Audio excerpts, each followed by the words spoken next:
Overnight, 6 people were shot and a person was stabbed. These were several different cases happening within just a few hours. Yeah, we can show you one scene here just before 10 o'clock last night on the Near East Side. Police say that one man is dead here. 2 others were injured. Our Darius Johnson is live at IMPD headquarters. Darius, what's the latest? Good morning, Zach and Jessica. Police say they believe a disagreement left one man dead, another in critical condition, and a 50-year-old woman with trauma in stable condition. Go ahead and take a look at this video from the scene last night. Officers responded to the 1900 block of North Oxford just before 10. Once they arrived, they found one man inside a home with a gunshot wound. He was dead at the scene. Another man was also He was left in critical condition and taken to Eskenazi. And a woman was not shot but had some trauma that police did not elaborate on, but she was taken to Eskenazi as well in stable condition. Police say they are still trying to determine what exactly led up to this, but they do believe this was a targeted incident. We obviously know that there was some type of a disagreement. We don't know if everyone inside of the home was invited or if there's a 4th or 5th person that is missing. So there's some puzzle pieces that we're still trying to figure out at this point in time. Now, police did tell us that that woman left in stable condition is 50 years old. They are working to speak with her at this time, but obviously her injuries are more important. We will continue to keep you all updated on this developing story. We're live downtown this morning. Darius Johnson, Fox 59 News. Darius. And now at 9, family, friends, and classmates gathering to remember a teen who was gunned down over the weekend. The 14-year-old was attending a Halloween house party. Witnesses say the drive-by brought it to a tragic end. And 7's Gina Benitez is live there in Southwest Miami-Dade with more on this teen tragedy. Gina? Yeah, responding officers would find that teen in the street, airlift him to the hospital where he was eventually pronounced dead. And at this point, they are still investigating exactly what led up to this.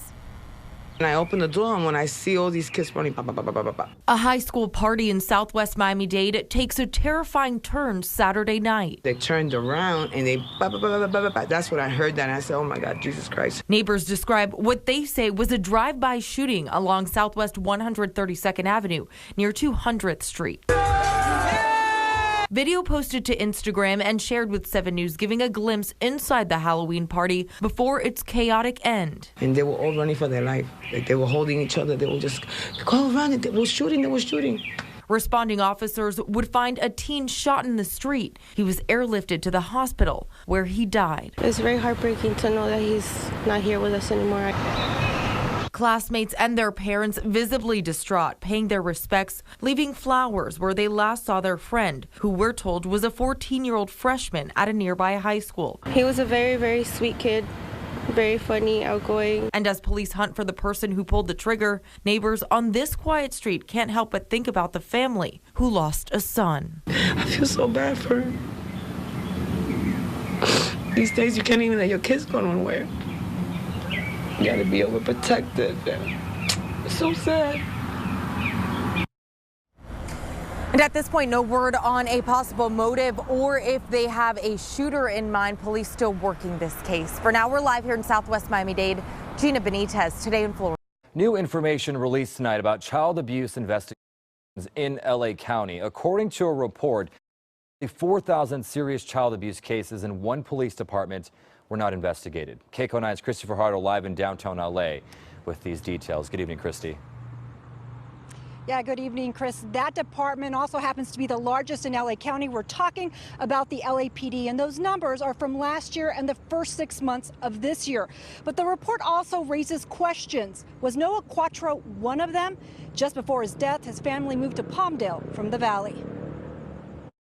The death of 4-year-old Noah Quattro has DCFS under the microscope again. But did the LAPD miss an opportunity to save him? The Chronicle of Social Change is reporting this past spring, just months before Noah's alleged murder, the county forwarded 2 allegations of sexual abuse and domestic violence in the case to the LAPD. They very well may have gone, but they haven't said so in the affirmative. So, could be a situation wherein LAPD knew that there was, or was at least alerted that there was something going on, and didn't respond. Daniel Heimpel is with the Chronicle of Social Change, a news site that covers child welfare issues. He says data he obtained from the DA's office also shows that while overall the LAPD is improving when it comes to investigating serious child abuse allegations, in the last year and a half, the department still failed to look into 10 to 13% of cases. These are referrals with some gravity that the county has deemed necessary to get law enforcement's eyes on. So that you don't go out to one of them could be fatal. It's inexcusable. Brian Claypool represents Quattro's great-grandmother, who is suing the county. The boy's parents are now charged with his murder. If the Los Angeles Police Department received a report of Noah Quattro being allegedly sexually abused, that should have been immediately investigated. I'm talking within a few hours, and we need an answer. A statement from the LAPD did not address specifics of the report, but said in part, our officers and detectives worked tirelessly to investigate claims of abuse. However, we cannot make a broad brush comment without looking at each individual case in context to understand the details of the investigations. We went to an event tonight to ask Mayor Garcetti about the report, but he did not make himself available for an interview, and his staff did not return our requests for comment. Live outside LAPD headquarters, Christy Fajardo, KCAL 9 News. A familiar sound, and lately, this too has been all too familiar. Saddle Ridge fire, not even a distant memory yet. And already a red flag warning had residents in the Santa Clarita Valley on edge. We live in the ring of fire. And additional firefighter strike teams on alert and on duty here. So there's 50 extra firefighters with supervisors to manage that. So we are definitely prepared for any event. The Saddle Ridge fire didn't reach here, but they certainly felt its impact. There was helicopters, fire trucks running all over the place. Sometimes you don't feel safe because even though it's burning in Granada Hills or Sylmar, it somehow manages to get back here. Fire danger, nothing new to these longtime homeowners. Because it happens so often. But they take it seriously, as they should every time. Get the car packed and ready to roll, which they did recently, very recently. Absolutely did last Friday. Absolutely did. More danger this weekend. And on this red flag day, Southern California Edison shut off power to some parts of LA County, and other SCE areas were listed as under consideration for what they call PSPS, Public Safety Power Shutoffs. The wind, a constant through the day. The fire threat, a constant too. All people here could do was keep a wary eye on the sky for any danger. See if there's any smoke. Can't trust the wind. That's what it boils down to.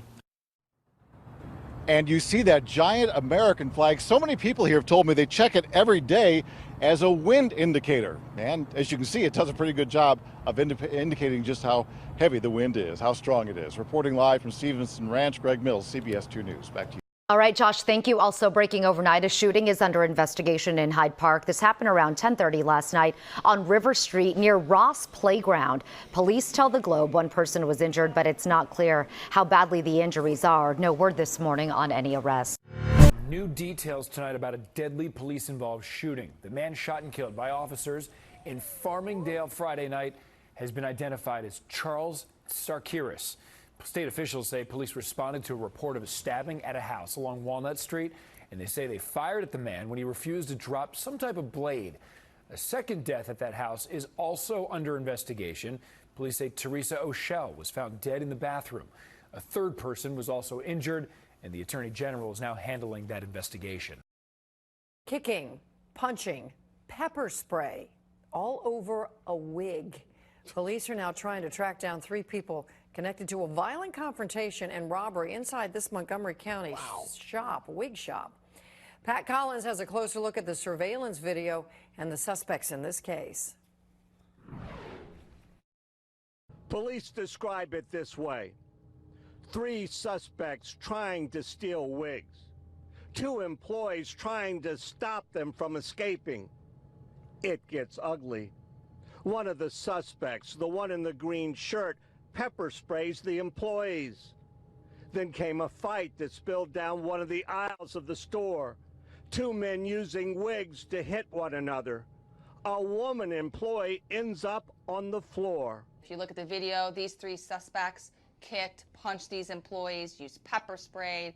Again, the male suffered a laceration, so certainly very physical, very violent during this theft. The scene, Esther's Beauty and Wig Store on Georgia Avenue. They've been doing business in our area 45 years. They have more than 1,000 different kinds of wigs here, ranging in price from $70 to $1,500. Now, it was last Friday around 6:30 that police say those 3 suspects tried to rip off some wigs from Esther's here. Then came the fight, the pepper spray, and the 3 suspects, they finally get out the store. But watch this. After they get away, one of the suspects comes back, pulls open the door, kicks an employee inside, reaches down, and makes off with one of the wigs. And that one wig that suspect managed to steal from that store, the value, $80 in Silver Spring. Pat Collins, News 4. Just when you think you've heard everything and that you've seen everything? Yeah, people are crazy Got these away days. and then came back. Yeah, for an $80 wig. Yes. That's crazy. Well, someone's looking good tonight, I think.